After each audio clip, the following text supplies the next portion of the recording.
Hey, Isabella, did you see that Tom Brady and Alex Earl were at the same club opening that Joe Burrow and Brady's wife were at? Jessica Alba. God forbid you say it and help out. I like the illusion.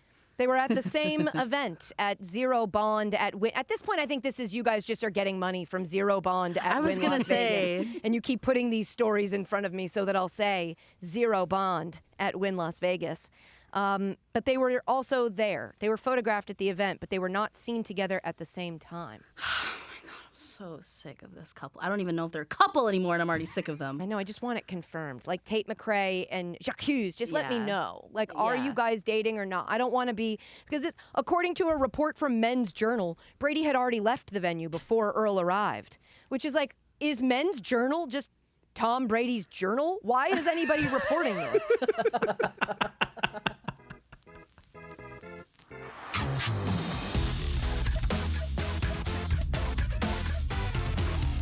This episode is presented by GMC. We are professional grade. Hello and welcome to Casuals, the sports podcast that doesn't care what you know. It's really not a big deal. We're going to talk about sports because we love them and we think everybody can love them and we want it to be interesting and exciting. I'm Katie Nolan. I'm your host. Joined a little bit here by a guest, a wonderful guest, Joey Avery, a comic. He's been here before. His new special is out now on his YouTube, so we talked to him a little bit about that and about sports. You know, he's a Bay Area guy, so we declare his fandoms so that you all know. And then we talked to him about free agency. What else? The World Baseball Classic. Where I'm at in the timeline. I don't know what's happening where you are, dear viewer and listener, but the United States may have embarrassed themselves, put themselves in a tough spot. So we get into that. And then we play a fun game to honor the 25th anniversary of the Disney Channel original movie, Luck of the Irish. The one about basketball, kind of. The one about leprechauns. We play a fun game. Anyway, we're going to get to all of that in a second. But first, we have a couple news stories we want to update you on that we've followed here on the show. And in order to do that, I got to bring in the casualties. It is the production crew here at SiriusXM. We have Isabella, who's our sports newbie. Hello. Chris, our master editor. Hi. And Brady, the guy who watched Luck of the Irish today during a staff meeting. Hell yeah. That was his service to the greatest staff meeting ever. That's right. He had to do it was for the show, so it is work. But I believe, was that your first time watching it, Brady? I think so. It was one of those movies where I wasn't sure if I had seen it before. When turned it on, I was like, nope, this is all fresh. See, I remember every piece of art I've consumed when it's true art, like Luck of the Irish. Isabel and I were bonding today about Disney Channel original movies. Do you have a favorite of all time? Ooh. Tough. That's right on the really spot. hard. Oh my God. Ew. Yikes. Why are you putting me on the spot? Oh my God. I don't know. Maybe my kids did break out Cadet Kelly. Yeah, well, now your kids took the one I was going to say. I was going to say Cadet Kelly. That's tough. Replaced by a younger woman again. Really tough for me. But Cadet Kelly, shout out to Cadet Kelly. Yeah. Was that when she sang? No, that was the other one. You're thinking of Raise Your Voice. Raise Your Voice. But also Lizzie McGuire, the movie, she sings. You're reaching us, which you surely want to do. casualswithkatienolan@gmail.com is our email. Voicemail 646-801-0043. Are we doing mailbag at the end of the show today? Sure, yeah. Yeah, There so are way that'll too many be... people pissed off at me not to do it. Uh-oh, can't wait to see what that's about. Okay, so we'll get to that stuff in a little. On IG and TikTok, we are at Casuals, the podcast, but we're not usually going through the comments looking for stuff to put in that final segment. Right? I usually just look through it to find stuff to beat myself up about until our next episode. That's where I find all my insecurities. Let's update on some stories. Stories that we've been keeping our finger on the pulse of. Magic City night. The Hawks, the Atlanta Hawks of the National Basketball Association had announced Magic City night, the night that they were playing the Magic. Then we said that Luke Cornett, a man whose name I now pronounce as Luke Cornet, because this is the corniest thing on earth, came out and said that it wasn't for him. And I get it. He's a religious guy. He thinks that strippers are the devil, something like that. I'm sure there's a book he could cite that it says you're not allowed to take your clothes off for money. And so he was like, this isn't cool for women. And I was like, if we're doing stuff that's not cool for women, we've got a list of stuff that could go before this. And he said, hush, bitch. No, he didn't say that, but basically. And now the NBA they've canceled it. They stepped in and they said, you guys aren't having Magic City night. Although technically it's kind of a half step, right? Because they're canceling it, but the game is still happening. The T.I. is still performing at halftime. The wings are still being served. And if you pre-ordered the merch, they will make good on it and get it to you. So basically, the sweatshirts are no longer being given out at the game. And that's kind of the lasting legacy of Luke Cornet's blog spot. So great, I guess, and congrats. But how are we all feeling about this? I mean, really, so it's just like the sweatshirts aren't being given out. I feel like the most important thing was the wings. The wings are still happening. A sea People change. still know why the wings are there. Right. So These wings are coming out of nowhere. I get it. I guess there are people who, to me, I'm just like, it's not, strip clubs aren't illegal. Why are we acting like they're illegal? Why are we acting like the, like NBA culture, even you don't even have to be fully NBA culture, Atlanta Hawks culture and strip clubs. Why are we acting like those two didn't know about each other until this promo was ran? Like, why do we have to do that? Why can't we just go like, hello, obvious connection. The world is ending. Let's have a strip club night at the basketball game. Strip clubs are legal everywhere. DraftKings is not legal everywhere. And we have plenty of DraftKings promos. Isn't that interesting? But the kids, so many, but the children, how am I going to explain a strip club to my kid? What's a bigger danger to kids? Sports gambling, as easily accessible as it is on their phones where they're playing all their games? Or strippers that you have to physically go to, which are much harder to access. At this point, if your kid is at a strip club, good for them. They found a third space. You don't have an abundance of them. Your kid's getting out and socializing in the real world, learning about money in exchange for goods and services. There's a lot of good to be made in a strip club. This just feels so out of touch with where we're at. I'm like, can't we have a little thing? Can't we have our little thing? The women weren't even invited. The women weren't even invited. I wish somebody would invite all of the women and seat them courtside for this game that is now no longer Magic City night. And just the entire courtside is just all of the hard-working women of Magic City Wing Restaurant. I would really like that. Another update. We have Dak Prescott. We told you that they called off their engagement shortly after and or during a joint bachelorette party that was in, was it the Dominican Republic? Where were they? Bahamas is correct. Sounds right. And so there was we had said that we thought it was being reported as prenup arguments, prenup disagreements. Now, take all this with whatever grain of salt you feel like, but his ex-fiancée, Sarah Jane Ramos, is now responding to those rumors. An Instagram reel from the Speak Easy talk show account. Your guess is as good as mine. Featured co-hosts, Emmanuel Acho and LaShawn McCoy. I know those names. Speak Easy is the more relaxed version of Speak for Yourself. Is that what that is?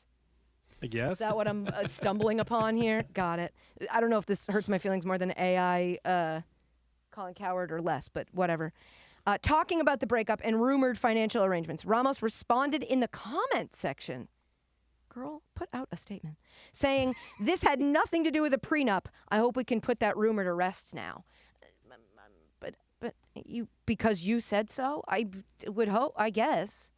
But girl, call him up and go hey, I can tell you what it was actually about. That would help us put it to rest, I think. I know it's your business. It's much less at rest now that you tell me the one thing that it wasn't. We would have moved on if it was, but I guess the prenup of it all would make her look money hungry. So she's probably trying to combat I thought I saw someone say she said that it wasn't true and that she comes from money. And I was like, well, I don't know if I would use that as my defense. I don't know if I would use that as my defense. You don't have to come from money to not be out for his. You know what I mean? But so I guess we'll just stay tuned for the next episode, and it's maybe Dak will hop in the comments and let us know that he's just been sleeping around. I don't know. We're gonna. It's also incredible for him because no one is a bigger Dak Prescott hater than LaShawn McCoy. Yeah. Just his whole life, that's the corner he has stood on, is that Dak Prescott is ass, and that's a direct quote of his. So I mean, think about the venue she's choosing here. Yeah, to pop into those comments, Speak Easy Talk Show. Is that what their account is called? Speak Easy Talk Show? I think so. That's wild. That's wild. I love that. And then the biggest news, you guys. Hey, everybody. Hofstra's in the tournament. Hell yeah. Hell yeah. Let's go. Great Let's go, game Speedy last night. Claxton. So Great much couple fun. games in that tournament. They had a buzzer beater in a game earlier in that tournament. I think the night before. I took out my old Hofstra merch And I'll just say where I'm at with my skin tone and the season, that yellow was not looking right on me. So like I got the wrinkles out of the tee and I put it on and then I went, I don't think we can wear this color. It's not really, I need to go get swatched or draped, whatever they call it, Isabella, where they put all the different colors on you to tell you like, you're a cool winter. Whatever that Hofstra yellow falls in, I am not that. And so it looked bad. So, but I got to go figure out. Here's the thing, I was poor in college, so I didn't buy any nice merch. So I really only have like that and stuff that says Dance Works on it. Nobody knows what that is. So were you Dutchman era, or had they changed the name by then? I was right when they changed it. Ah. Yeah, so they were the Flying Dutchman, which is a ship. I believe was it a pirate's ship? Sounds right. It might have been. And then it was deemed offensive, and they became the Pride, which is a bunch of lions. So it is their names are Kate and Willie, the two that we worship at the feet of. Kate and Willie, the two lions. So anyway, go Hofstra Pride. I've now become an expert on the team. I could tell you all about them. I could tell you they're in the Coastal Athletic Association. They won that tournament. That's definitely something I knew heading into this day. This was the first time that they qualified for the tournament in 2020. And then... What happened? It didn't happen. Isabella, if you had been there for that was crazy. That was when we knew. That was how like a lot of the world processed that like, oh, things are happening. Society's shutting down.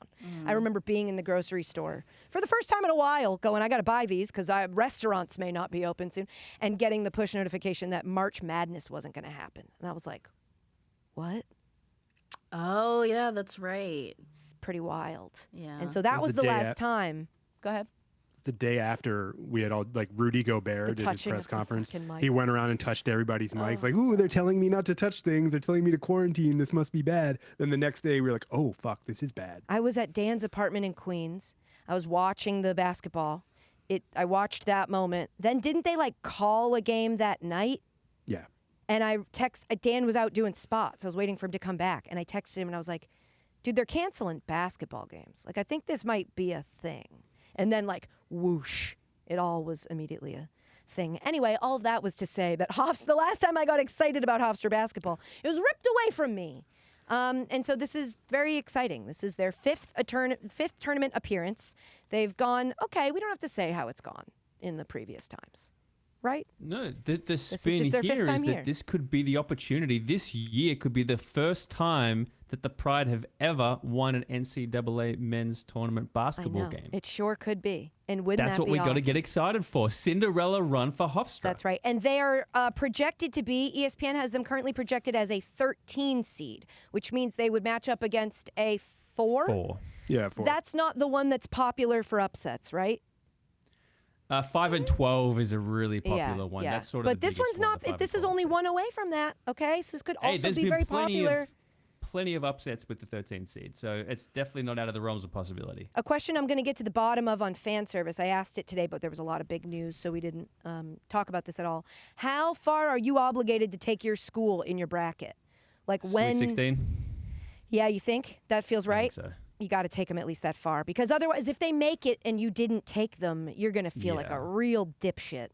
But you also can't have them go all the way. Yeah, they're not going to win the national championship, Unless your but you'd team be is wrapped like- with Sweet 16. Unless your team is Arizona. Like Dan went to Arizona.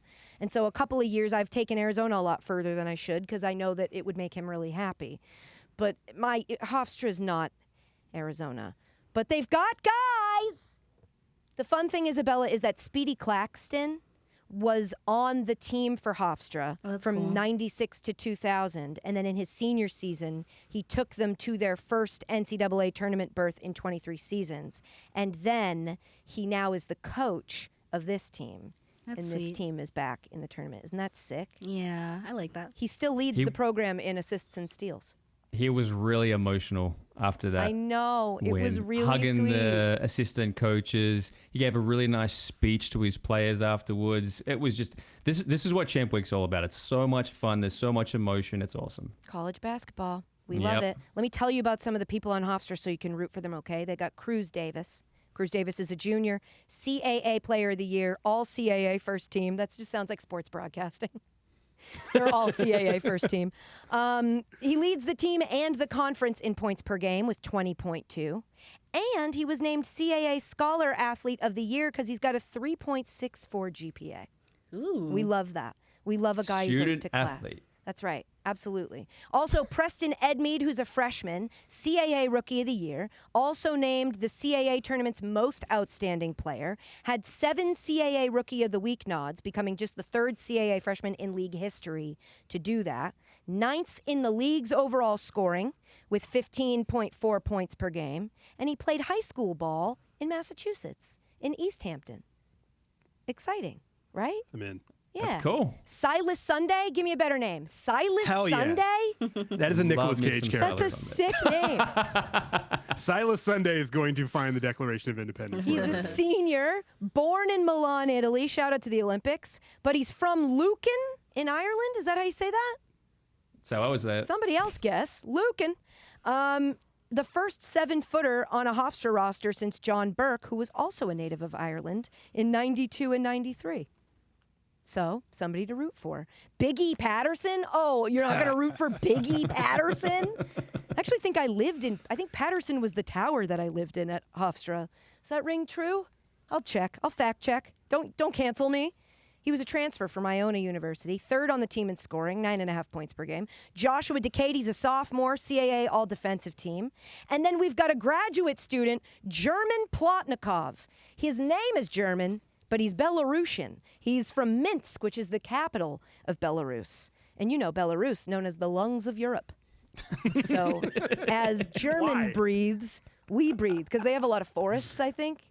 So they're responsible for the overturn of oxygen. Okay. And famously, Belarusians, as everybody knows, Isabella definitely knows, they celebrate Maslenitsa, which is Pancake Week. And they do that before Lent to mark the end of winter. So he will have just gone through Pancake Week. So you know he's out here ready to burn off some of these calories. I love when Chris's prep just goes in a linear tangent. And just These were my fault. Fact about Belarus, fact about the lungs of Europe, fact about Belarusian Pancake Week. Unfortunately, those were all my fault. When I saw he was from the capital, I was like, let me flex a little. I know about Minsk. I know about Belarus. By the way, while we're updating stories, confirmed my Jeopardy runs on Friday. So, cool.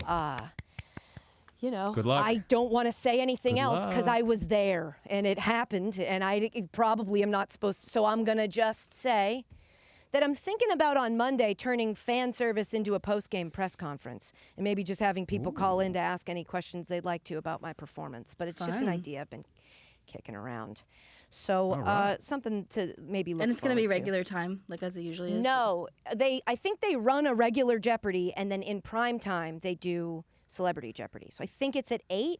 Oh, okay. I think this is a check your local listings territory. Yeah, here. Unfortunately, I do hate to say that, especially like on YouTube where kids are like, what's a local listing? But I think it's at like 8 o'clock on ABC where I'm from. And now use that to deduce where it's on where you're from. And it's an hour. These ones are an hour because they make the celebrities do triple Jeopardy. So everything is on the table and everything's at play. So that'll be on Friday. I got a sneak peek of your outfit. Very cute. Yeah, thanks.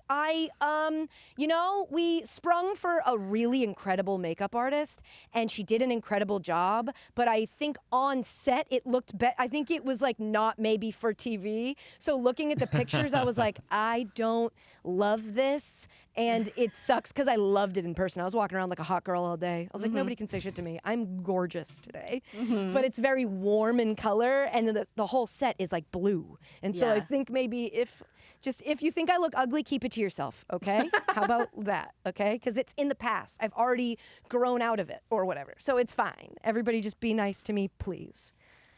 Before we go to Joey Avery, this new segment that we're doing that Chris is really excited about, I think we're going to keep doing it every week. So it's time now for our newest segment that we love. Yay! Yaha! There it is. Yahoo!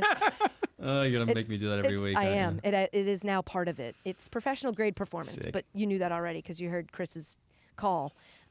Each week we're going to highlight a player who rises above the rest with a performance that we have deemed professional grade. Today's professional grade performance, of course, is brought to you by our friends at GMC, introducing the next generation GMC Terrain. What we choose to challenge, we challenge completely. This week, we are spotlighting the entire Miami of Ohio men's basketball team. So Miami University beat their arch rival Ohio University 110-108 in overtime on Sunday to finish their regular season undefeated. They did not lose a game. 31 wins, 0 losses. Junior forward Ian Elmer went for 32 points and 12 rebounds, which is 20 points above his season average. Love that. Love to see a guy just stepping up. As the Red Hawks forced 2 missed shots from Ohio at the end of OT to hang on for the win. Chris, let's give our listeners a little context. How rare is an undefeated regular season in men's college basketball? Okay, so here's some historical context of undefeated teams since the 1985 season and the statistical improbability of them actually doing it. So they're the 8th team since the tournament expanded to 64 teams in 1985 to finish the regular season undefeated. 6 of the first 7 were 1 seeds. They're the 3rd Division I team in history to enter a conference tournament 31-0, joining the 2013-14 Wichita State Shockers and the 2014-15 Kentucky Wildcats, according to ESPN research. And college basketball statistician Evan Miyakawa called it a 1 in 3,740 chance from the beginning of the season for Miami, Ohio to go undefeated. Okay, so nobody thought they were going to do it. They did it. And that means, I would assume, Brady, that they're in the tournament. Little debate about that. The strength of their schedule is not good. It's their best win is against the 62nd best team in the country, and that's Akron. Okay. Some people are saying they need to win their conference tournament, which gets underway on Friday. Friday about midday, they're playing UMass, the MAC tournaments. Some of those people, when you say some, I mean, it was Bruce Pearl was leading the charge. Bruce is the former Auburn coach. He said, if we're selecting the 68 best teams, then Miami is going to have to win their tournament to qualify as a champion. Because as an at-large, they are not one of the best teams in the country, end quote. Okay, but also to be fair, Bruce Pearl, didn't he the other day on TV call Caitlin Clark Caitlin Smith? It's not a good look. Right, so mistakes, he's made mistakes before. I mean, and the schedule is really not their fault. They won 25 games last year, and they brought back 6 of their 9 best players, and their assistant coach said that caused a lot of problems in them scheduling good teams. Jonathan Holmes told Yahoo Sports, he said, I was told no by probably 75 to 90 teams, from obviously all your power conferences to your Atlantic 10s to your Mountain Wests. Basically, teams looked at them as being too good and too risky to play because they're a small program, but one that would be very capable of beating a good team and putting a bad loss on the record. Yeah, this stinks. This is why strength of schedule, obviously, part of the reason I hate it is because it was used against the Patriots all season. But I also hate these conversations because it's like it ignores the factors that go into them making the schedule. If people don't want to play them, then this is the schedule they put together. And if there was an issue with this schedule, that would mean that going completely undefeated wasn't a cool, good, and rewarded thing, then you should have said that before you let me play this schedule. So I think that's silly. I'm proud of these guys. I'm proud of Ian Elmer. I'm proud of the Miami of Ohio Red Hawks. No matter how confusing I find the name of their school, they always yell at me that they had it first anyway. So for that reason, I'll give it to them, and I think they put together a professional grade performance through their regular season. And best of luck to you this weekend in the MAC tournament from all of us here at Casuals. That was this week's professional grade performance, brought to you by GMC. With bold exterior styling and all-wheel drive capability with hill descent control, the 2026 GMC Terrain is designed for professional grade performance so you can conquer confidently. GMC, we are professional grade. All right, let's go ahead and take a quick break. When we come back, we will be joined by our dear friend, Joey Avery. We're going to talk WBC, we'll talk NFL free agency, and we'll play that wonderful game about Luck of the Irish, the Disney Channel original movie. This is Casuals. We'll be right back. Hey, Joey Avery's here. Hi. Hi. Welcome back. I am very happy to be here. We're so happy to have you. The special's out. The special is finally out. Debut special, live in San Francisco, out on YouTube. Check it out. It's been a great first couple days of that. It's been fun. Riding the high still. You ride the high, and then like everything in the internet age, you start watching the analytics until the high completely goes away. That's the part of the YouTube special. The only part I don't like is the why does everybody else get to see this part? Yeah, I know.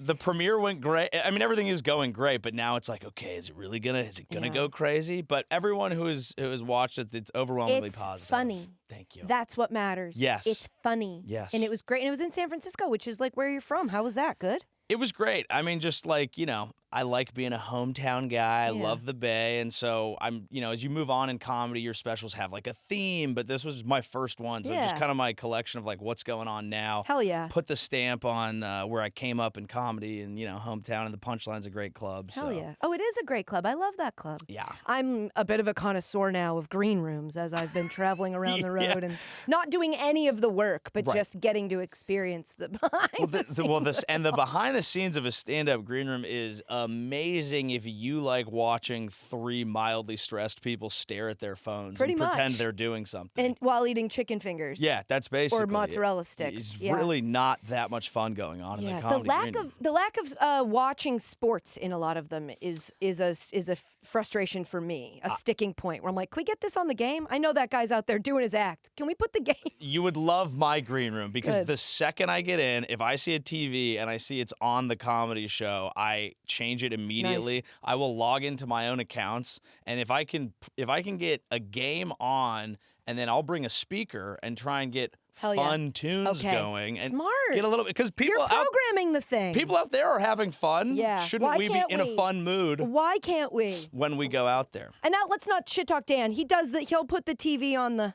I think it's because now he's made the step up. He's in theaters. Yeah. That a lot of those green rooms are like for the arts. Yeah, there's like a million chairs and mirrors. There was one where there was the seats with the mirrors with the lights, and I was like, this is where the girls and I will do our makeup. Yeah. And it's like dressing rooms like that more so than like a room with snacks and a nice TV. Yes, and I'm not shitting on Dan because Dan's one of the few comedians who does like sports. A lot of comics just don't understand the sports and it thing. Makes sense for them because it is difficult to follow when you're on the road. Like it's hard to make sure you've got I watched the WBC game against Great Britain on a phone. Yeah. Broadcasting onto a speaker in a room of people crowded around it. So it's it's not conducive. No, to the it's lifestyle. not because you want to sink your teeth into a game and have the game be everything. But when you're thinking about your show, you can't really do it. But if you can finish a show and somehow a game is still on, sick. Exhilarating. You're living the life. Yeah, exhilarating. Let's remind everybody your teams. You're a Bay Area guy, so the Giants, the Niners, the Sharks. Yep. We got to talk about the Sharks. Big time Sharks. The Golden State Warriors and the Michigan Wolverines. Yes, correct? wow, Yeah. that's this right. is just we like to declare so that now any of your opinions are informed by where you come from. That's how sports works. It right? really is true. There's no such thing as an objective sports fan. Right. Person. You can't be. No, you're let's just be honest, Yes. for what it is. Now, while we're talking big picture sports fans, I know you're a huge fan of this guy. You probably follow him and saw this tweet. Did you see the Andrew Tate tweet from yesterday? I did not. I'm out of the manosphere, but I'd love to hear about it. You got out. I just haven't been. I don't know if it's the fact that I'm happily married, but I just haven't been getting served that content. Hell yeah. That's good. Yeah. The unfortunate thing is that the people who are being served it just keep being served it and have no idea, I think, that they're caught in the... I'm realizing I might be like overstating a little bit because every once in a while I'm getting some like clavicular across the feed now. He has broken through. He's broken through. And why? Yeah, I mean, look, there's so much on the internet that having like a good normal take that is mentally healthy is just not going to do it. No, not but gonna if break you're through. like, if you ever want to touch a woman, you have to hit your face with a tiny hammer. It's like, I will watch that. I got to see what he's talking about. And I will talk about it. In what way? And then you look at it and you go, oh, okay. And then he talks and you go, less of that, probably. Yeah. Probably less of us listening to you when you do that. Yeah. You know? Anyway, Andrew Tate tweeted, nothing more embarrassing than having any interest, no matter how remote, in any form of sports ball. First of all, Andrew Tate being a sports ball guy, most predictable thing on earth, or? Wow. First of all, he came up in a sport. Right. He and now, literally that's why I'm like, is an MMA fighter. Does he think sports ball makes it literally ball sports? Like sports ball is a catch-all term for sports. All sports. So yeah. UFC is included in that, my guy. Yes. The MMA guys try to distance themselves sometimes from other sports. They try to be like, what do you just hit a ball with a stick? I'm like, what do you just hit a man in the face? I'm sorry. Like, I don't actually think combat Without is even being mad that at them? much. Yeah, exactly. Like, you're doing it for sport. Mm-hmm. You know what I mean? They're like, no, it's the ultimate form of what? Of what? Sport. Yeah, so he thinks that there's nothing more embarrassing than having any interest, no matter how remote. He said, even you casuals, Yeah. you're embarrassing. Yeah. I just wanted us to, retort. I always want to debate this guy, but this one feels like it's within our jurisdiction safely. This is what happens when you go so far one direction. Like, he's gone so far, like, I am such a man that now sports are gay. Exactly. Wow. Yeah. Wow. Yeah. He's like, I am such a man that I agree with the take of women who don't like sports and gay guys who don't like sports. Wow. That's how manosphere he is. This happens in politics too. It's hard to see the snake eat its own tail. It is. Because it's just like, what are we doing? The cobra eat its own tail in this case. You know what I mean? I knew you liked him. I fucking knew it. I just know what's going on the internet. I don't like him. You have to. You have to make the jokes. They're all entertaining people, but I wonder.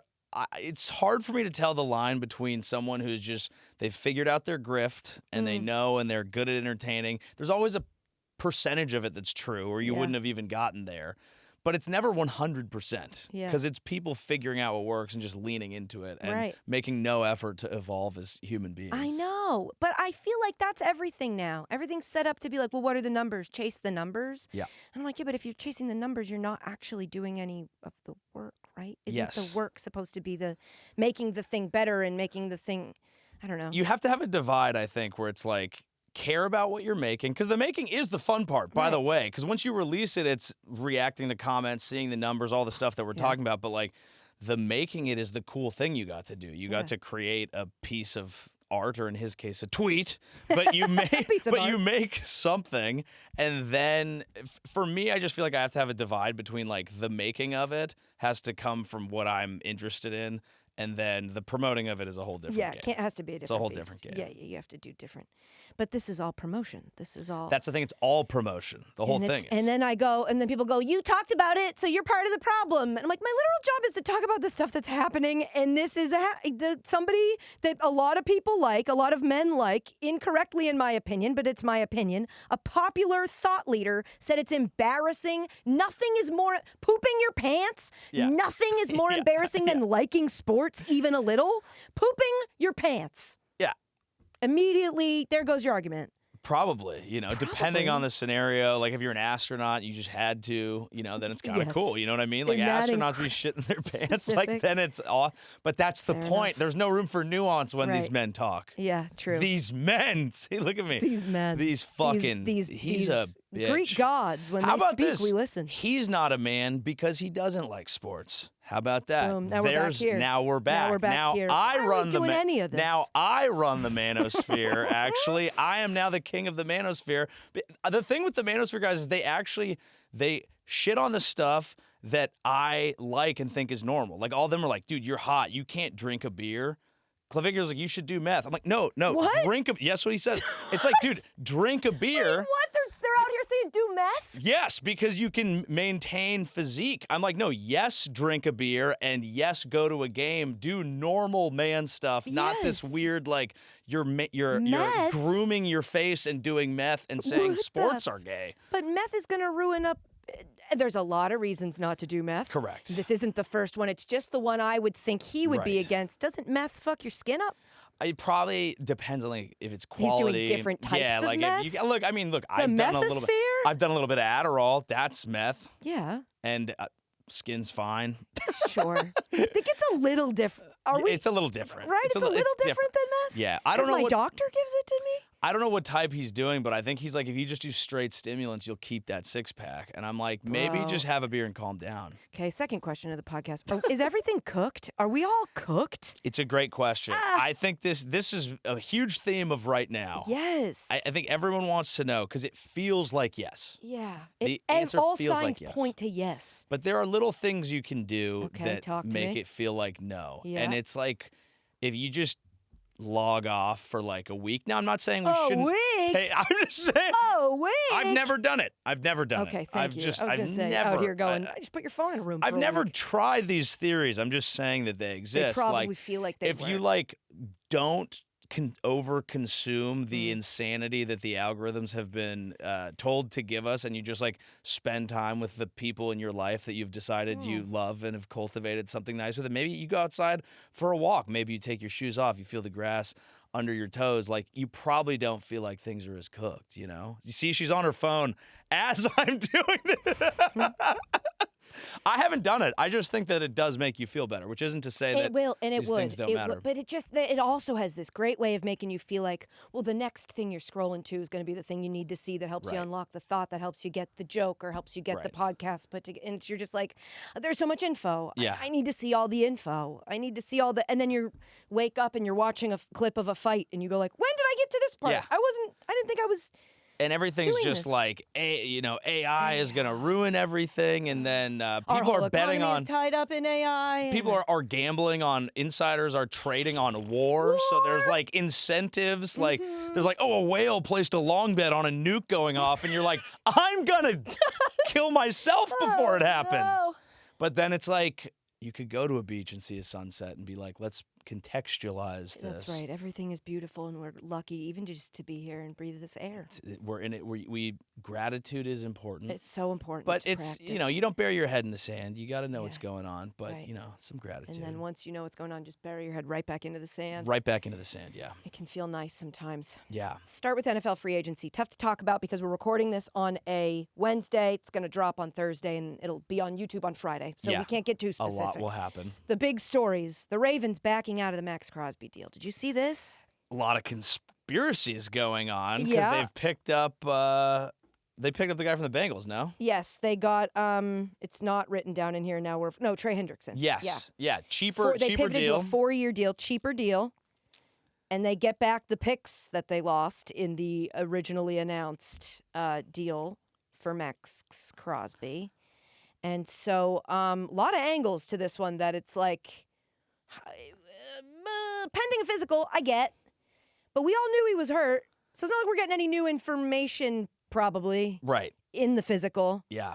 But it could be used as a way to get out of something. Just like, I feel like a lot happened after the Crosby deal was announced. That now it's like implications. It's like the Epstein case. I think it's very similar because it's one of those things where you're like, if I'm looking at if I'm vibing this out, I think I know what's going on here, but can I prove it? Not really. Now it's possible. Somebody going to at any point attempt to. That would be helpful. Right. Maybe the person at the top wasn't hiding all of it. But I don't know. I mean, like, it's possible he just, maybe he just failed the physical. Maybe. But it seems awfully, it'd be kind of a But then you feel like one NFL GM would not have told Tom Pelissero, who then reported this. This is very much bullshit on Baltimore's part. Well, yeah.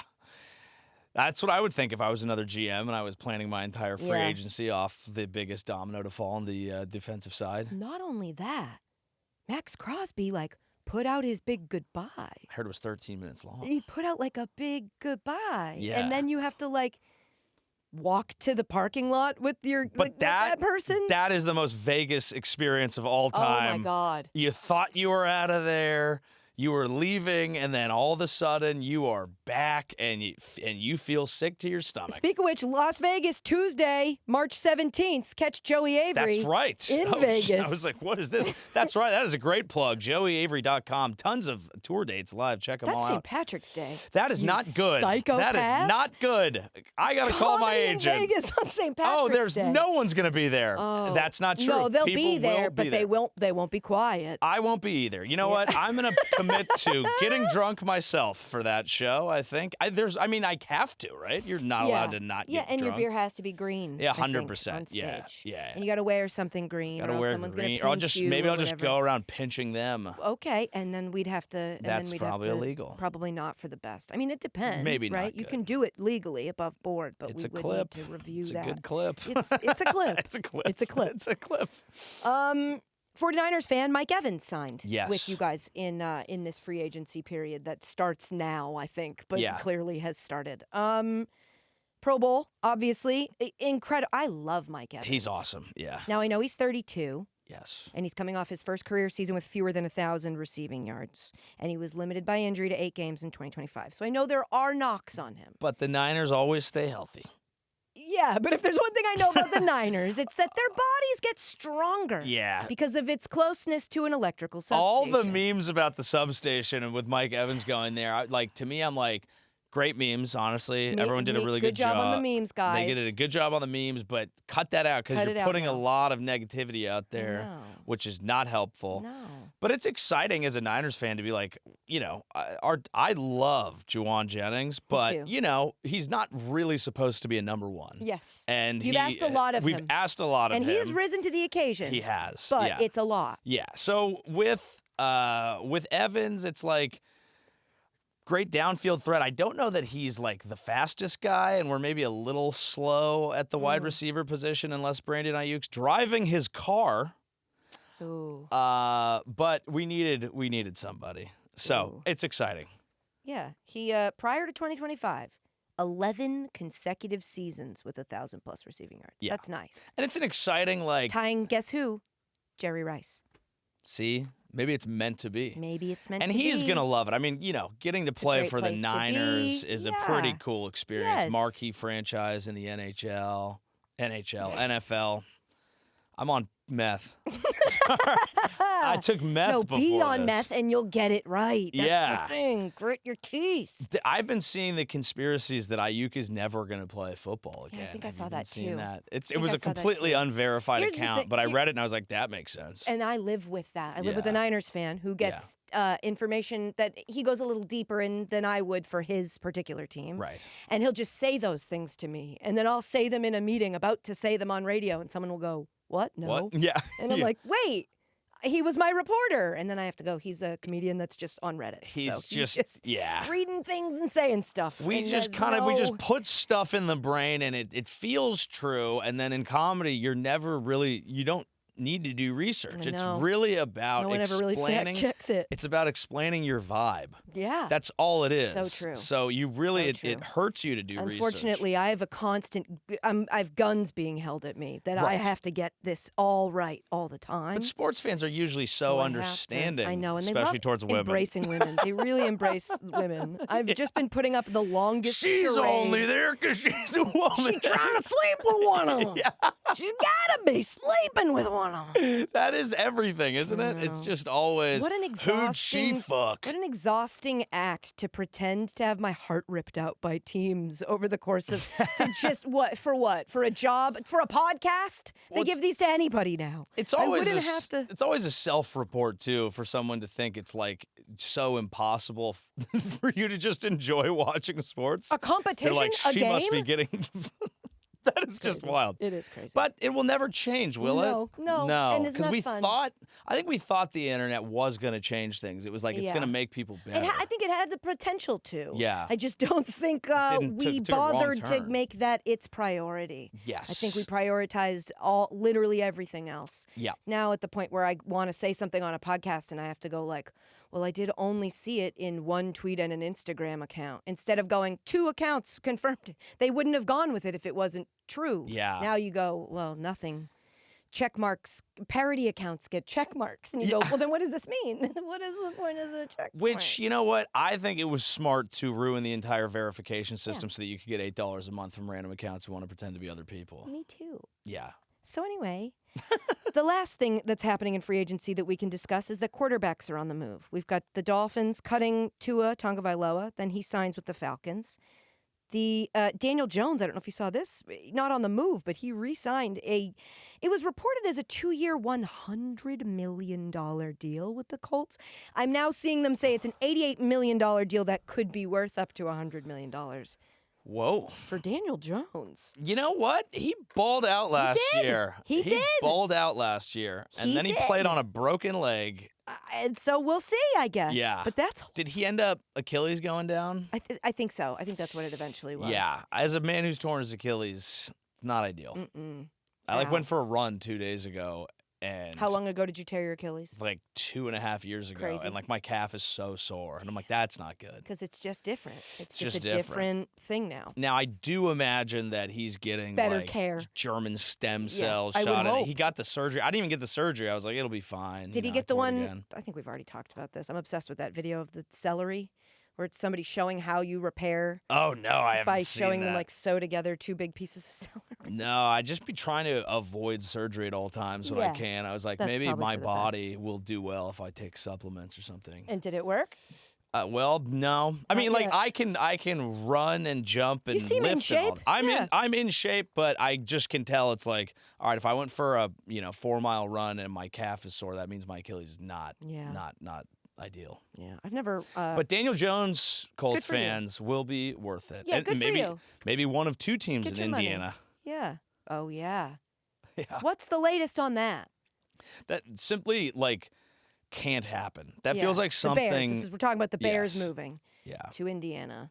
It's I don't know. It feels like one of those headlines where they're like, it's happening, it could happen, and then it shouldn't happen. It's one of those things where it's like, look, they're negotiating, right? So you play a little hardball with Chicago, and it pisses everybody off. But if they actually do that, like someone from the government, to the extent we have one, should walk in and say, you're not allowed to do that. Like, please don't do that. The big one, the New York Jets. See this? Bringing back Geno, right? Geno Smith.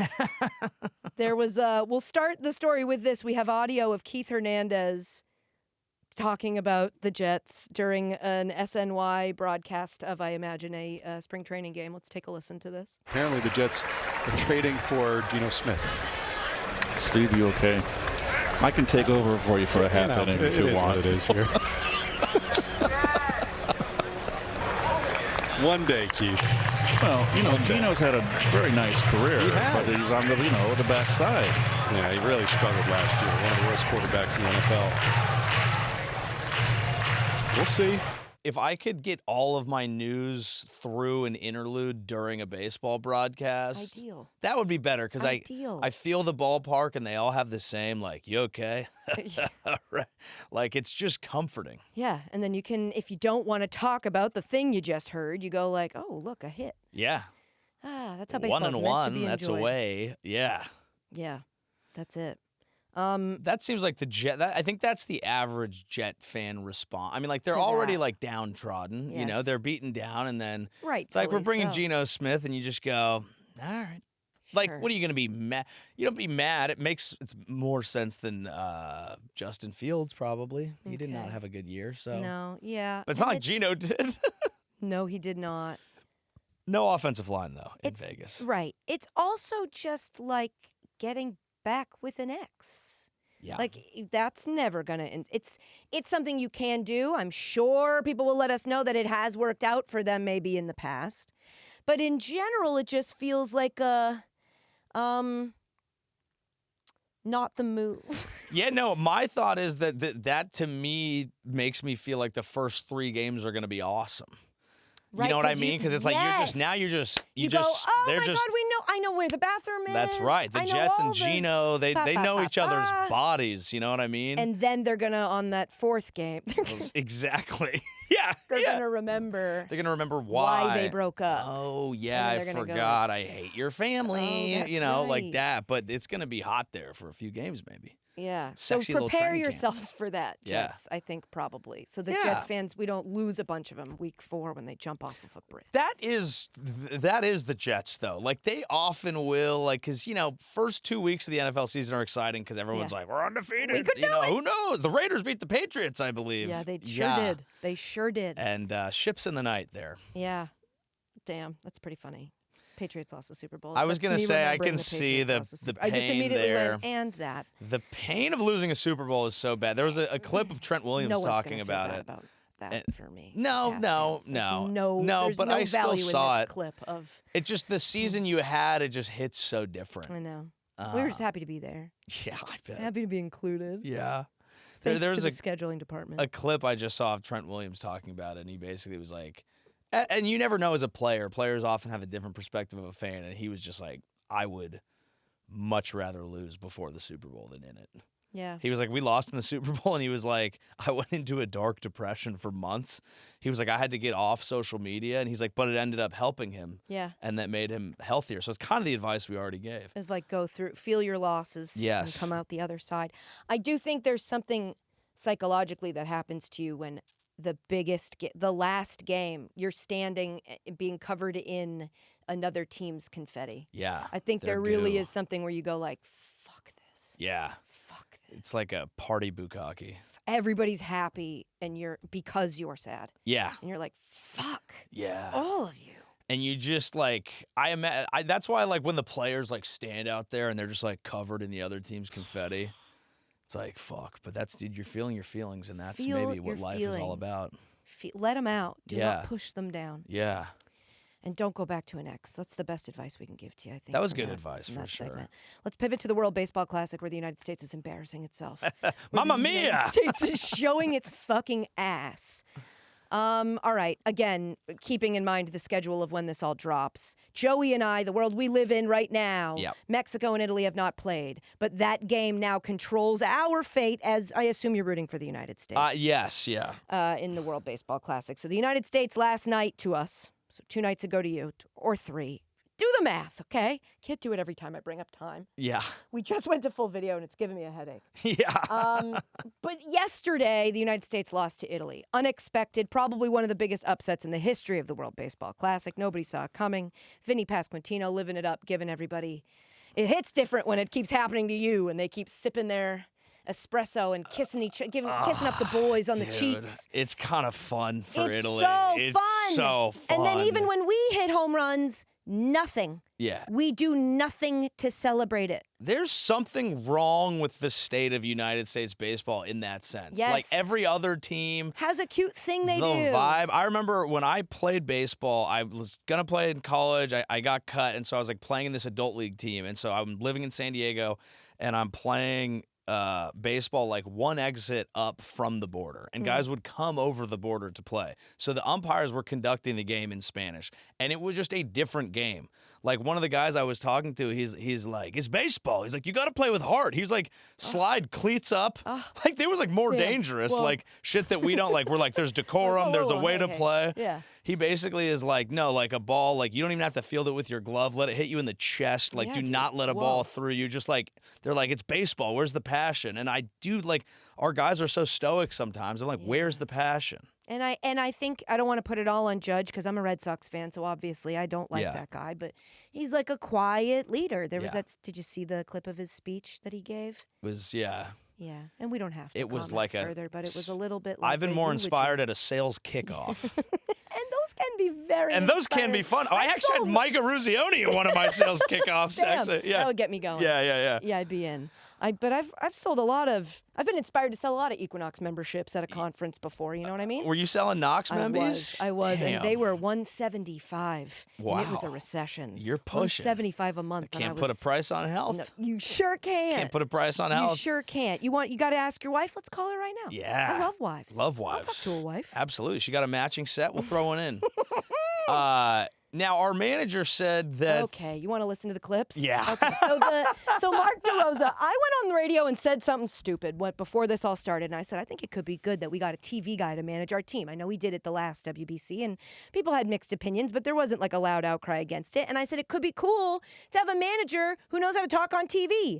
Boy, did that take backfire immediately. Yeah. Yesterday, before the United States played Italy, so the United States was undefeated, 3-0 coming into this game in pool play. They'd beaten everybody. Italy's 2-0. Something about this schedule in all the cities. Italy had only played 2 games. We were their 3rd game.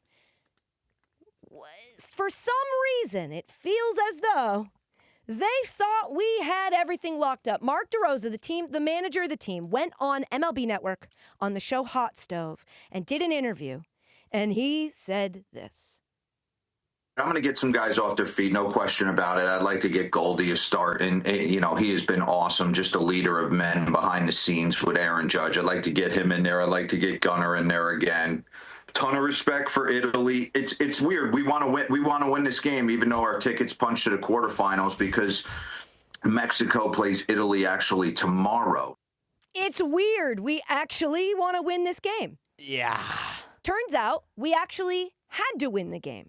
Now, the United States can still make it through, but now our fate is in the hands of this game between Italy and Mexico, Mexico's got a sneaky squad. Like, they have a really good team. And Italy is They're so sneaky, those Mexicans. They just have a very good team. Sneaking around. They have a very good team of people I forgot would have played for Team Mexico. And then you look at their names and you go, oh, my God, that's right. It is the actual, it'll have happened, so it doesn't matter. But either Italy needs to win or Mexico has to win and score 5 runs. And it's just, I don't want to be in this position. I don't want to be here. After the game, after the United States lost, after it became clear that Italy putting up 8 on us was going to be a problem when it comes down to the tiebreaker, and therefore someone's going to have to put up a lot of runs on them, and clearly it wasn't going to be the United States. After the game, in which our manager started a bunch of guys that should not have started, that shouldn't, just to get them some playing time, he said this. On a television interview today, you seemed to indicate that you thought y'all had already advanced to the quarterfinals. Is that true? Yeah, I misspoke. I was on hot stove with a couple buddies today and completely misread the calculations. We knew that Mexico was going to play Italy and then running all the numbers with if we lost tonight with the runs allowed and runs scored and outs. So I just misspoke. I don't think that's what misspeaking is. No, that's not what misspeaking is at all. I think you might have misunderstood. Yeah. Because if you didn't misunderstand, then what the hell were you doing? Why did you have Clayton Kershaw warming up to come in when you had like other guys who could have come in? Why did you play the guys that you started? Why did you make any of these decisions? It might be that people who are good on TV are not necessarily as buttoned up with the behind-the-scenes thing. So I'm just saying, I'm good. I'm nice on camera, but that doesn't mean I've been doing the same amount of research as everyone else. That's so true. Our president was on TV. He doesn't strike me as a details guy. Yeah. That's as far as all. Now I don't want to get crazy in my criticism of the man who's doing such a good job, but sarcasm. I think my issue is that this, for a nation that just fucking flexed about beating Canada at the sport that Canada's supposed to be so good at. Yeah. It's a little embarrassing that this is supposed to be our national pastime. Yeah. This is our hockey. We should be so proud. I guess that the issue is the excessive pride, that we just thought we'd walk on through and that nobody in this group could possibly give us an issue. Yeah, we just kind of assumed. And unfortunately, we live in a world where if we don't make it into the quarterfinals of the WBC, oh my God. Do you know how embarrassing that's going to be? Yeah. It is like a good warm-up probably for the World Cup. Yeah, but the games will continue in your country. Yeah, but the World Cup, at least we still have this like excited underdog. This is an expectation. We should be beating Italy in baseball. Yeah. That shouldn't be a problem. Well, did you see that he basically was like, we were up late the night before? Did you see that clip? Yes, I did. And they were talking about celebrating after beating Mexico, and how they were telling stories, and a couple of the guys are feeling it today. Yeah, he's just not quite nailing it. Because on the one hand, like, I liked most of what he was saying. Right. He's like, baseball back in the day, we would hang out in the dugout and we would like tell stories. And he was like, maybe have a couple beers.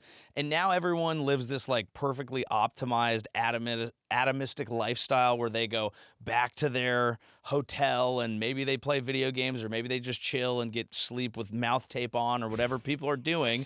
And no one's just like hanging out and feeling just banging their face with a hammer. And no one is hanging out anymore. And then we're like, why are we sad? And it's like, because you're supposed to just be chilling. So I liked almost what he was saying until you have an important game tomorrow and you just said a couple of the guys are dragging.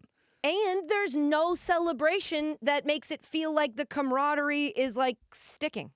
You celebrate after winning like more than a pool play game but against at least Mexico. let the air out, the pressure off by giving them a little helmet to put on after you hit a home run in the dugout. Yes. Little celebrations that fans can go like, hell yeah, put on, raise the torch, like do the Statue of Liberty, something for us to all go like, yeah.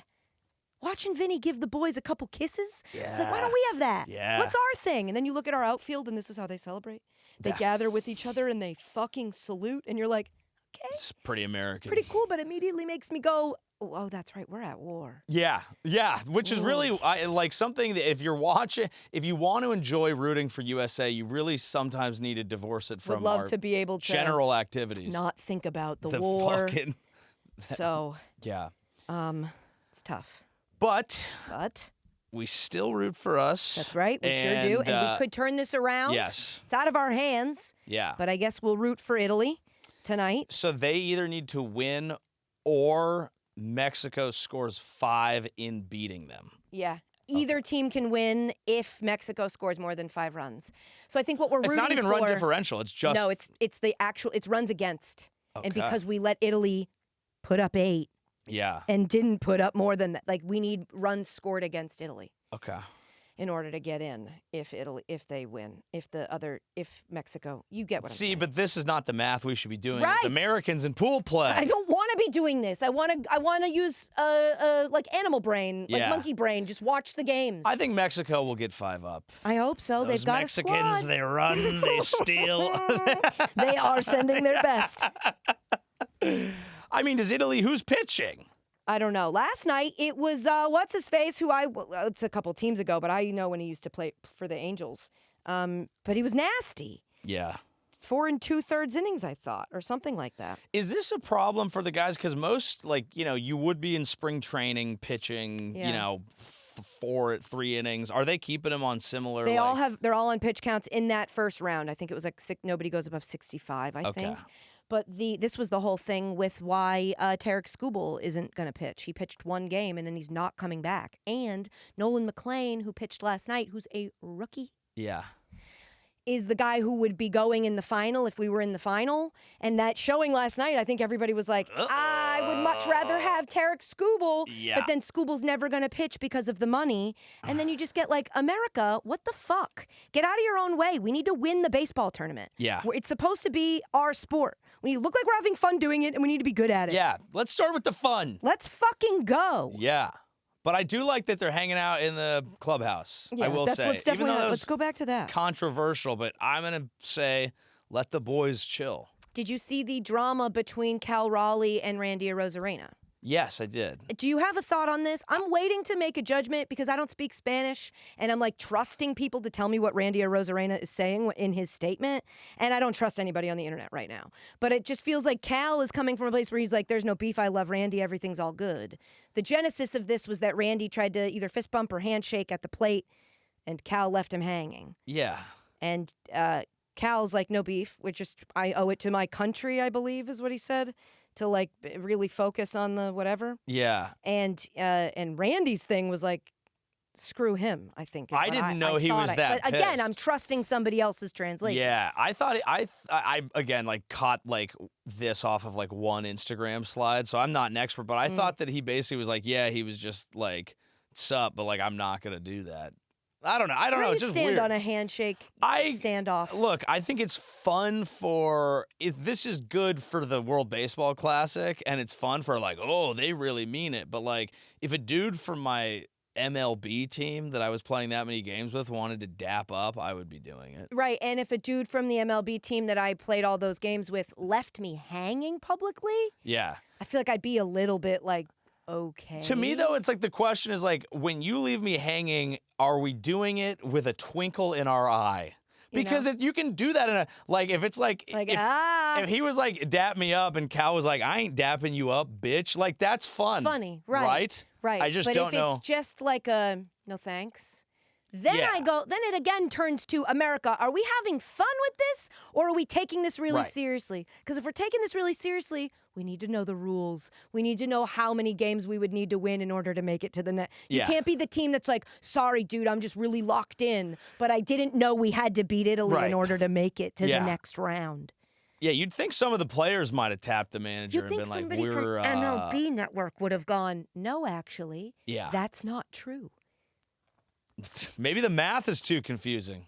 And you know what? What are we doing math? I thought this was true. baseball. That is so true. Shove the math in a locker. 100%. We're jocks over here. That's right. Although I didn't, but I am forgetting that watching sports ball is, I don't want to say it. You don't want to say it. He did basically say it. Bam Adebayo, do you care that he put up 83? This crossed my desk as I was going to bed, and I haven't seen the clips of it really. Yeah. It's cool. It's cool. One of the takes that I saw that made sense to me was people were like, "We are not punishing teams who are tanking enough. Right. This is good for the sport." Yeah. And I also saw people were tickled by the fact that he was dribbling through a full court press. went like in the Just backcourt with up 35 points. Somewhere there's one guy on Calshi who thought Bam Adebayo was going to put up 80 points. Yeah, probably his brother Sam Adebayo probably bet that and had it. Yeah, but I mean, it was funny. He did it. There was a clip after the game where he was like, I don't know, there was just a dude like gassing him up, and he's like, Wilt Chamberlain, Bam Adebayo, Kobe Bryant. And Bam was like, damn, top 3 performances of all time. And I'm like, okay, dude, yeah, we got it. But it is cool. I mean, it's sick. I would do it. And I love him and Asia Wilson. So any opportunity I get to watch the two of them, because of just how dominant she is in her league, and her being there to watch him, and him, whenever you get a chance to back someone into a corner and make them talk about their girlfriend.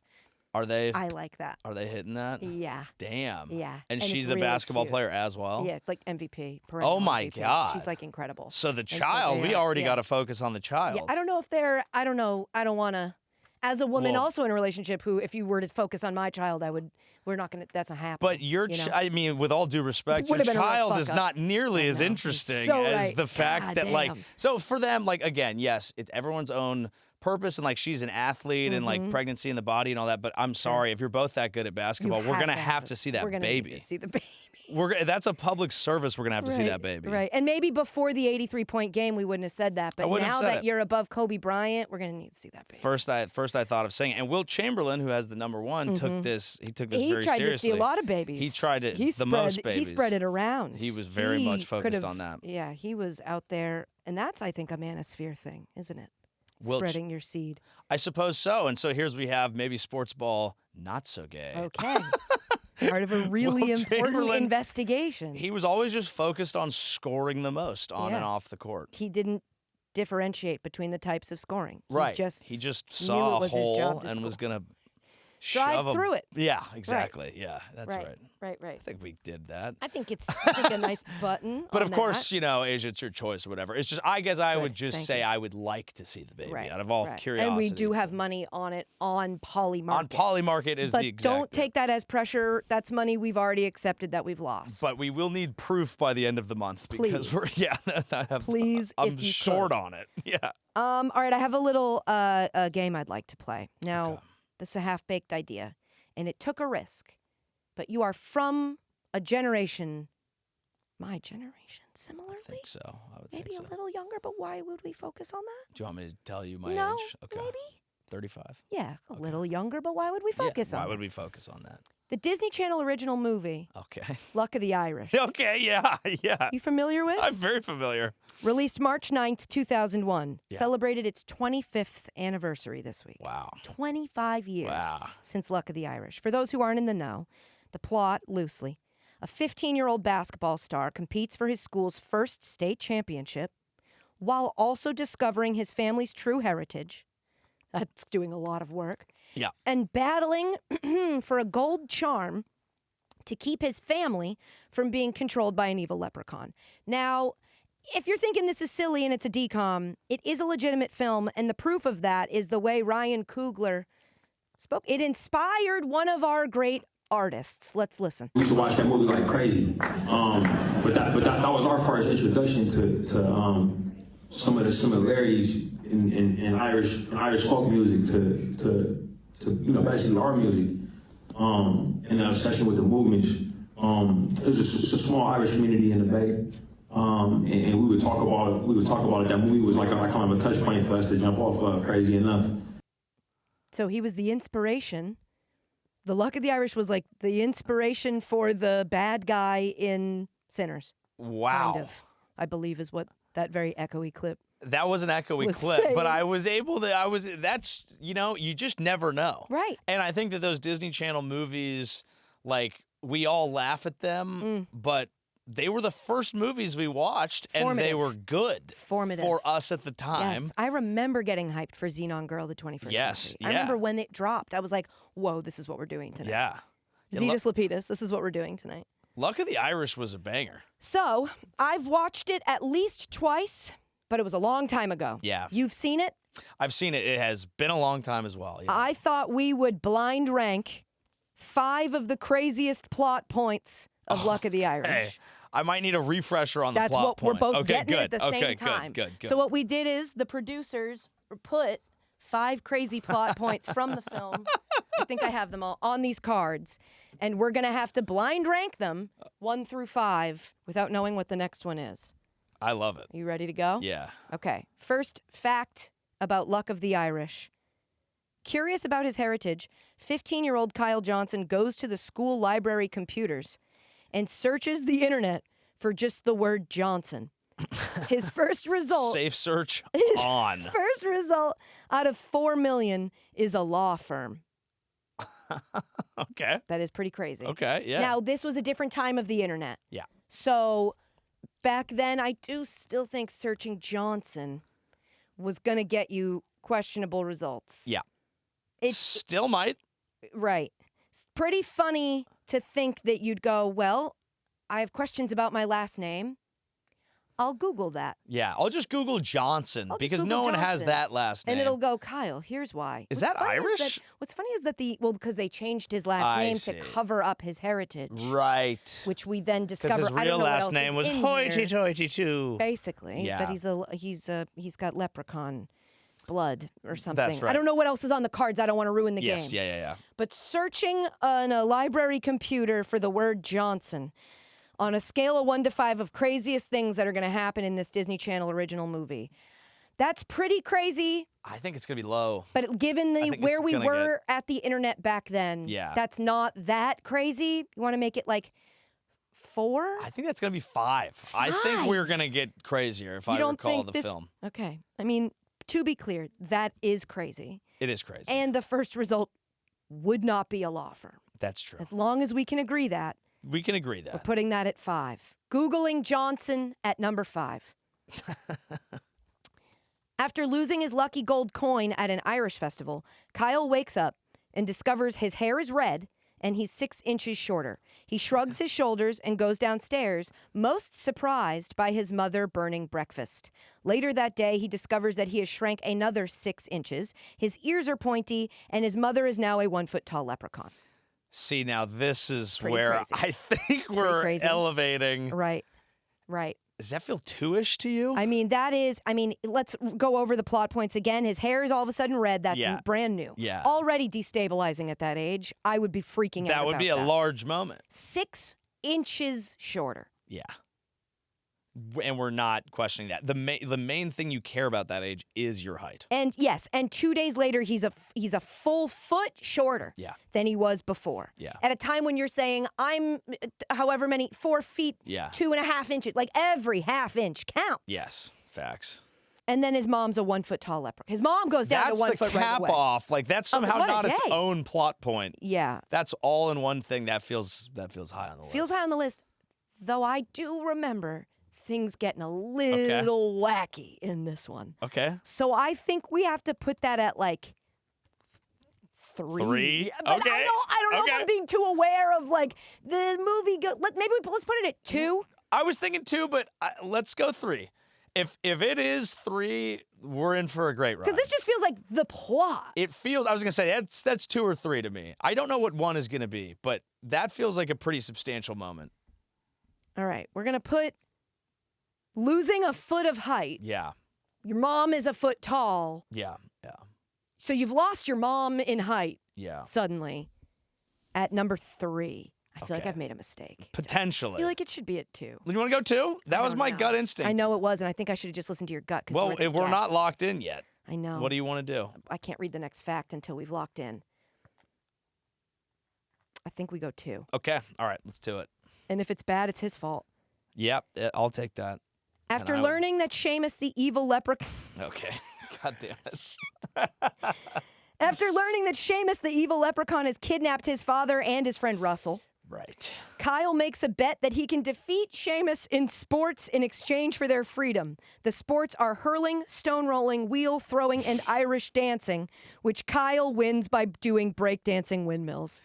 Damn it. We should have 3'd it. I know. That's brutal. He's betting on sports. Can we not gloss over that? Yeah. Kyle is sports gambling. Yeah, and at the time that was controversial. Right. And now fully it is illegal. Now it is encouraged. Embraced. We'd monetize this. I don't know what we're going to put it for. I feel like these are going to get escalatingly more ridiculous. So, okay, but now we Seamus have the evil to... leprechaun has kidnapped his grandpa and his best friend, which to a little boy, those are 1 and 2. Those are your guys. That's tough. He makes a bet that he can defeat Seamus in sports in exchange. Yeah, that is the whole film. What the hell? I guess we have to slot that do we 3 that, or is it ready to go 1? I mean, evil Tough to leprechaun, say. because the evil Tough to say. leprechaun breaking could be the one, because the actual game itself, once the evil leprechaun is established, maybe is not. Right. So? It's a 1 or 3 moment. How much crazier could it get? How much crazier could How it much get? crazier could it get? Playing a leprechaun in Celtic sports. Right. Or Gaelic, I don't know. Enough. Because you're... And winning by doing breakdancing windmills. Yeah. Like you're the lady from Australia. Yeah. At the Olympics. She didn't win, though. Yeah. I think that's got to be... 1? You're going to say it. 1. Let's do 1. Okay. All right. Next. The evil leprechaun...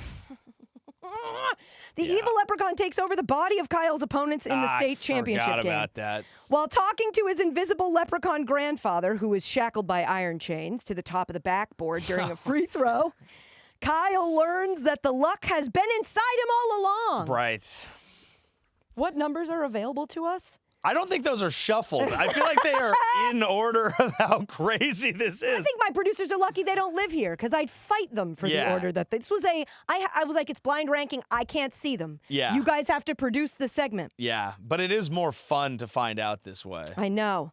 So Grandpa shackled by iron chains to the top of the backboard is fucking crazy. Yeah, Leprechauns taking over the body of the now having championship game implications. It's very similar to wait, why am I blanking on the name of the most important film of all time? The 12th Man? Or that's what they call themselves. No, Michael Jordan. What am I? Oh, Space Jam? Oh my God. Yeah, I'm just having an aneurysm today. That's but okay. It's very similar, and they have to take over the body of a team. Yeah. That's a big thing with these. It's similar. It feels like fantastical. you're kind of maybe accusing them of.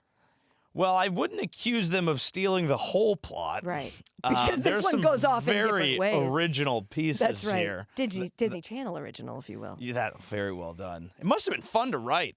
I know. How fun. It feels like they might have done it as they went. I think they had a great time. It's possible they went, and then what? Not an Irish person in sight. The whole thing was just done over green beers. St. Patty's Day. Invisible leprechaun grandfather is just a phrase I don't think anyone had thought of before. Great band name. Yeah. What's up, we're invisible leprechaun grandfather? Are you ready to get your faces rocked off? All right. Well, the luck's been inside him all along. That's actually not that crazy. Was that the last one? That's the end of the crazy. I'm trying to find reasons to rank this low. Yeah. Because all we have available, I think, is 3 and 4. Yeah, that's unfortunate. So I mean, it's kind of like now we're just into negatives with open spaces. Right. So That's we'll probably put this negative. 4. Yeah. Kyle, this is the final fact about this movie. Kyle wins by forcing 3 turnovers and going on an 8-0 run in the last 25 seconds. He banishes the evil leprechaun to the shores of Erie. Yeah. Erie, I assume, which is the greatest punishment possible for a leprechaun. He sends him to Cleveland. That's right, because Erie. he thought it was going to be the land of Erie, and he's like, I don't care, hoity-toity, I'm a leprechaun. And then he's like, but my family's from Cleveland. Now I remember that. It's all coming back to you. Now I remember that. Oh, yeah? Well, my family's from Cleveland. Crazy. Wow. So yeah, I think the second to last one should have been number 1. Yeah. And that's why blind ranking to me never makes any sense. No, but it was a fun way to go through the film. A fun way to go look back at the film without forcing us both to watch it again, which I would have done. Yeah. But asking a guest to do that, there's a lot on. Yeah, there's a lot on. There's a lot to watch, like your comedy special. That's right. Joey Avery live in San Francisco, live on YouTube right now. Check it out. Go check it out. Is it youtube.com/Joey Avery? That is correct. Yeah, it's somewhere on one of these. Yeah, pieces of no, paper, that's fine. It's locked into my head. And I've lost it. So go do that. Joey Avery, we love you so much. Go see him in Vegas. After Vegas, Salt Lake City. It's a classic. A 1-2 punch. A classic 1-2. Yeah. Yeah, and I think I have Minneapolis. I got a bunch of places. Yeah. Coming back home to the Bay in the summer, which will be fun. Good time to go. Yeah, it'll be fun. I just had to go, watch the Patriots lose a Super Bowl there, but still love the place. Oh, and I'm going to spring training this weekend. This weekend? Giants spring training. Okay. And I DM'd them, and I was like, The Giants. The Giants. As a whole. Fired one off. Yeah. You up? And they said? Yes. And I'm going to throw out the first pitch. Shut up, Joey! Yeah, on Friday. Yeah, I'm pumped. Wait, that's sick! And I'm going with like a bunch of my friends, and I actually haven't told them yet. So I'm going to tell them when we get in, and it's going to be fun. So your friends don't listen to this podcast? Well, actually, because it doesn't come, they might watch it, and if it comes out Friday, they'll already know Thursday night. What's up? Yeah, well, cool. That's fucking sick. Yeah, I'm pumped. And it's kind of like less pressure because it's like spring training. So if I don't throw wax that it, thing. I'm gonna do throw it from the mound. I'm gonna do it from the mound, Yeah. and I think if anything, I will overthrow them. Like if it goes to the backstop, that's fine. Whatever. It's just not gonna be short. Isabella, any tips for him? Make sure you spin before you throw it. Spin? She threw out a first pitch at the Cyclones game. Oh. And she did a cyclone before she did it, and she threw it. That's awesome. You know who else did that? Who? Bay Area hero Alyssa Liu. She did? Yes. So she anyway, is a Bay Area hero. Isn't she awesome? Yeah. I know figure skating might not be your thing. No, but like she just punched through. She was just like the type of person that anyone, first of all, I love the Olympics, so I watched a ton of it. But I just, even if you're not the biggest figure skating person, you can just look at her and be like, nice. Yeah, but I recognize this. I can recognize greatness. The thing was great, and she's fun, and her whole thing was like, she loves the Bay. She lost touch with her love for it, so she stopped, but then she came back and was like, I just want to enjoy myself. It was like the refreshing moment we all need on an internet that is not full of them. I look at that picture of her in the middle of her gold medal winning routine, but like fully relaxed, looking up at and I'm like, she's pumped. I need to channel this. She found something. Yeah, and it's amazing, and she shared it with us, and we're so grateful. She lived in the moment. Joey, thank you for coming. Always good to see you. Yeah, thank you for having me. Okay, welcome back. What a good show this has been. Joey Avery, we love him. Go check out his YouTube and his special. I'm thinking up too much about my ankles and whether or not they're shaved enough to be out. Look, I'm comfortable sitting like this, and I don't want, now that we're full video, I'm just feeling like I have to, everybody just be chill. It's the C block, and so what we do here is a mailbag. We've established that last week. We've got a couple emails, I think only, no voicemails, right? Correct. Okay, Two emails. Couple emails to get to. Let's do Jordan, who has a correction for something for us. Jordan writes in and says, hi, I know this is a show for casual sports fans, and understanding how race car transmissions work is perhaps as far from that as possible, but NASCAR stock cars don't have a parking brake. Ryan Blaney's car at Phoenix was just out of gear, so he just had to put it in first gear, and that is what stopped the car. Why Ryan didn't offer that up during the pod was weird to me, as he was in the room. Love you. Yeah, what the fuck, Ryan? You're just not going to say anything? That's really not cool, though. Crazy.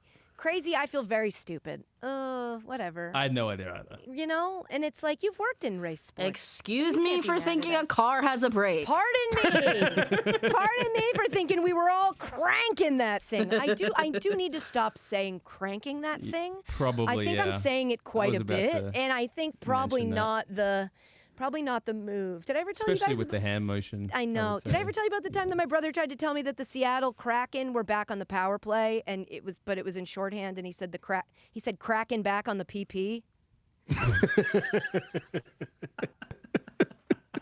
And to this day, I still think it's the funniest euphemism I've ever heard. Like, oh, he's just cracking back in the PP. Anywho, let's go to another correction. We got more stuff wrong. Let's go to Rory. Rory was one of so many people that wanted to correct something that Brady said earlier this week.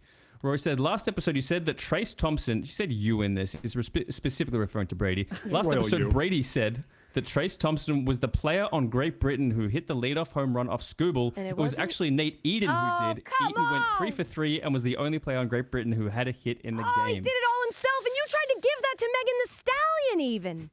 Trace Thompson had the catch in the outfield, and he was also an outfielder for Great Britain, and my mind cannot connect who does what in any sense. Damn, I see a thing, and the names all become blended. Look, I was under the impression this is the podcast for people who don't have to know things. Right, but you do technically, I think, have to know things, unfortunately. And here's the thing, in Brady's defense, we should have caught that, because this is how I felt watching DeRosa on MLB Network, is somebody should have gone... Also, no, Coach, Skip, that's not the way that it works. You do need to play. You're going to have to win the game against Italy. So we didn't say anything and catch it. But in my defense, I didn't see the first pitch of the game because I watched it on a phone in a green room because I was being a supportive, let's just say wife, because it's easier. So it's not my fault that I missed it. And I was really counting on you to download me with the information, Brady. And I think this is technically strike 2. Probably. I mean, there's going to be a lot of strikes. Right. When I was working in baseball, I would cross up Starling Marte and Gregory Polanco literally every time. Why?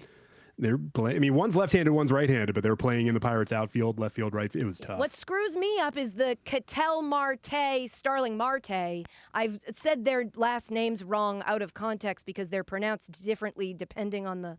That has messed me up before. Starling Marte. Oh, that sounds so weird. No, it's Starling Marte. And it's Ketel Marte. So it's like a. That messes with me. Good pod content, Katie. I don't know what's going on. Apologies to Rory, but also to, I'm looking through the account right now, to Nicole, to Jonathan, to Donald, to Andrew, and to Laura, all of whom called me out. And the crazy thing is that it's all the famous people that you think of that have those first names. That's who was emailing in. So it was like, it was Laura Dern. It was Donald Glover. I was going to go Faison. Yeah, we get a lot of really important emails from really important people. So just something to keep in mind when thinking about whether or not you want to send us an email. And then, that's really it. But since those were just emails that were corrections, I do want to give Brady a little credit. He came up with a funny bit today that we really didn't get to. And it was going to be talking about Tom Brady. Which of these headlines, how plausible are the following fake headlines for Tom Brady over the next 12 months? I'm going to read them out for you, Brady, so that these things don't go to waste. It's the end of a YouTube video. If someone's sticking around and they want the content, maybe they're into how hairy my ankles are, then they can just be rewarded with this. So we have Tom Brady to box Logan Paul on Netflix. I already thought that was real.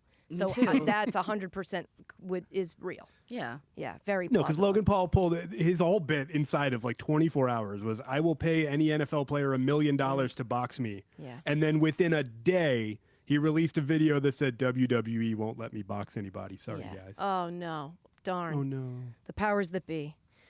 Tom Brady goes to space. Yeah. Katy Perry. Since now all you got to do to go to space is go like bleep bloop. How believable is it that he just goes by himself? Yeah, I could see that. I could absolutely see that. I would watch a movie of just him and Gronk going to space, like a two-man mission. I would worry about Gronk, I would worry. He might open that door. Right. It's just like you got to make sure everything's labeled. Like, no, don't touch, okay? No touch. No touch. It's got Mr. Yes stickers on the door. Yeah. I'm assuming that's a kid reference, and I love it. AI version of Tom Brady shut down by FCC for controversial takes? Yeah. This is why we got to be careful with who we give the microphone to, because Brady, of course, will sell an AI version of himself who does the talking. And its veneers will fit, Citing Mr. Beast as inspiration, Tom Brady to open new theme park. Oh, I see that. You know why this one's believable to me. We got a friend moving in our circle that's going to open a theme park. And I have no opinions on that. And then upcoming Tom Brady biopic expected to be Oscars contender. Not believable. That I can't have that. Who would play him though? Jacob Elordi. Oh, okay. No. Okay. Like that's a lock. Because if Tom is a part of it, Tom's gonna be like, "Who's the tallest, most handsome guy? I can pay $10 million to do this." If he has a say, then that's how it's gonna go.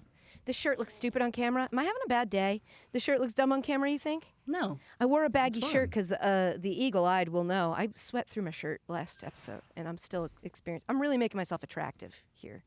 Really telling you guys all the best things about Yeah, me. like you didn't have to say all these different things. And yet, here we are. Isn't that something? The thing is, watch habits on YouTube. Nobody's still watching, so we're totally fine. You can I've cut seen this, the retention you can rate. cut We can this do out whatever. cut this out of the audio. We can do whatever we want here. You know what I'm saying? I'm just trying to finish Brady's wonderful bit out. Tom Brady stars as face of menswear for Sydney Sweeney's new lingerie line. Yeah, I'd see that. Absolutely. I'd see that. Yeah. For sure. 100%. And then Trump officially names Tom Brady to cabinet position. And what was once fun has become too real. It's way too believable. Too real. I go to the next page and Well, then the worst part is I couldn't goodbye. even begin to name which one it is. I just know that one of them seems possible. You could find a way to make any of them work. You could argue his way into like, yeah, he could be that. He could be that. So that's the podcast. You know, it's still kind of figuring out what it is. 1 year in, how could we possibly know? We follow it creatively. Thank you for all of your emails and your phone calls. Keep sending those in because we're going to do this every Thursday. And while I do love the corrections, and I think we should do corrections, ideally they wouldn't just be stuff we got wrong. Ideally, it would also just be other cool stuff you guys want to talk about, like how far you have to take your own team into your March Madness bracket when you're filling it out. What Keep would sitting make at me? home. Is one round too little? Yes. It's a half step. So No, you gotta you can go take two. Hofstra for one game because then Definitely you would end up taking having him for one would be crazy if I didn't. Would be crazy if I was like maintained a perfect bracket and then you were like, didn't Hofstra lose in the first round? And I was like, I don't think 1 round's enough. yeah. I think And so. I appreciate that, Isabella, and I'll take that into Yeah. consideration. Yeah. Thank you for listening to Casuals. We love you. We mean it. And we'll see you back here next week. Bye.